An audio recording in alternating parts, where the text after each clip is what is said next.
Hi, I'm Coleman, Assistant Chaplain at Bryn Athyn College. We are nearly at the end of the term, and I just wanted to read a story today about some people who had come through a hard time. I'm thinking about this for obvious reasons as we were coming to the end of what's been a really challenging time.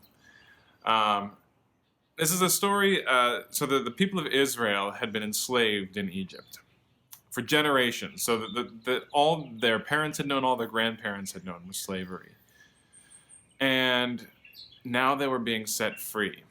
The Egyptian army chased after them. They came to the Red Sea. It seemed impossible that they could get through. And then their leader Moses raised his staff, and the Lord caused the waters to part. They went through on dry land. They looked back, and the sea came crashing over the people who had enslaved them. And they were free. They were on their way to a new land, a promised land that would be full of everything they needed. And so they celebrated. I'll just read a little bit about some of their celebrations. Then Miriam the prophetess, the sister of Aaron, took the timbrel in her hand, and all the women went out after her with timbrels and with dances. And Miriam answered them, "Sing to the Lord, for he has triumphed gloriously. The horse and its rider he has thrown into the sea." You can hear the celebration there. The teachings for the new church say that singing and dancing like this is an expression of joy. And because that's how we act when we have joy. And what the story is talking about in the deeper sense is times when we've gone through in our spiritual lives, when we go through temptations, when we go through struggles where we are being attacked by the forces of hell that tell us we're not good enough, we're not going to make it, that try to convince us to do things that are harmful. And we get past those. We make progress and we see, I've been freed of that. Whatever it is that we've been slaves to, we come to points on our spiritual journey where we are free.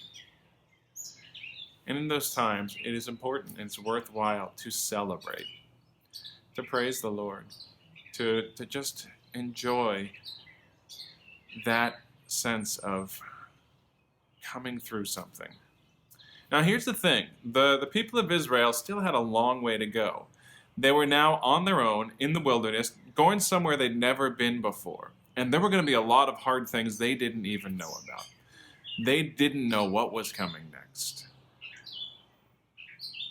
And yet they still celebrated. They still rejoiced. Because they could look at that and see, if the Lord brought me through that, whatever the next thing is, he can bring me through that too. And so my wish and my prayer for you is, as we do come to the end of a particular hard thing, you take the time to step back and celebrate that. Even though we don't know what's coming next, even though there is uncertainty, we can notice what the Lord has already done and say the Lord can carry us through whatever the next thing is. I'm talking particularly about our natural circumstances, but in our spiritual lives too.